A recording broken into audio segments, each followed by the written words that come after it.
lives of millions of people. You're gambling with World War III. You're gambling with World War III. And what you're doing is very disrespectful to the country, this country, that's backed you far more than a lot of people said they should have. Have you said thank you once? This entire meeting? No, in this entire meeting, have you said thank you? You went to Pennsylvania. मुद्दा है जो पूर्वी यूरोपीय राष्ट्र का वर्ष से परेशान कर रहा है। इस संघर्ष के केंद्र में शक्ति का एक नाजुक संतुलन है, जिसमें डोनाल्ड ट्रंप और वोलोडिमीर जेलेंस्की जैसे अंतर्राष्ट्रीय नेता यूक्रेन के भविष्य पर महत्वपूर्ण प्रभाव रखते।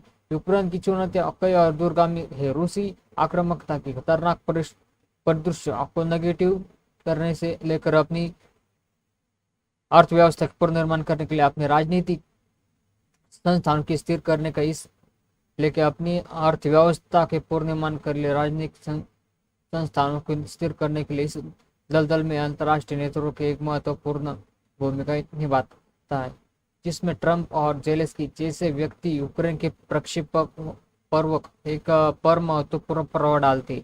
देश के भविष्य अनिश्चित और दाव कुछ है कि यूक्रेन के नाजुक संतुलन कार्य में फंस गए और पश्चिमी एकीकरण के अपनी इच्छा और पूर्व में अपनी शक्तिशाली पड़ोसी के साथ अच्छे संबंध बना रखने के लिए आवश्यकता के बीच फंसा हुआ है। यूक्रेन के भ्रष्टाचार और राजनीतिक अस्थिरता के लिए इतिहास की कार्य स्थिति और भी जटिल हो गई, जिसमें इस अक्सर बाहरी दबाव के प्रति संवेदनशील बनाया दिया है। इस माहौल में मजबूत और प्रभावी नेतृत्व महत्वपूर्ण है और ट्रंप और जेलेंस्की के कार्य का यूक्रेन के प्रभावी पर दूरगामी प्रभाव पड़ेगा। क्या यूक्रेन इस खतरनाक परिदृश्य को पार कर पाएगा और एक मजबूत और स्वतंत्र राष्ट्र के रूप में उभर पाएगा और एक पूर्व और पश्चिम के बीच सत्ता के व्यापार संघर्ष के मोहरा बन जाएगा। जैसे कि यूक्रेन अपनी स्वतंत्रता का दावा करने के लिए संघर्ष करता है कि ये अंतरराष्ट्रीय संबंधों के लिए जटिल जाल से निपटने के लिए मजबूत किया जाता है, जहाँ संयुक्त राज्य अमेरिका और रूस जैसे शक्तिशाली देशों के हितों के अक्सर प्राथमिकता दी जाती है। इस माहौल में यूक्रेन के नेताओं ने अपनी देश की संप्रभुता की बनाए रखने के लिए अनिवार्यता के साथ अंतर्राष्ट्रीय समर्थन की आवश्यकता को संतुलित करने के लिए एक घनिष्ठ राह पर चलना चाहिए। यूएसए और यूक्रेन के बीच में राजनीतिक गतिविधि की विशेष रूप से महत्वपूर्ण है, जिसमें ट्रंप की प्रशासन का यूक्रेन के विकास पर गहरा प्रभाव है। जेलेंस्की के साथ ट्रंप की पिछली बातचीत भी बहुत प्रचारित थी।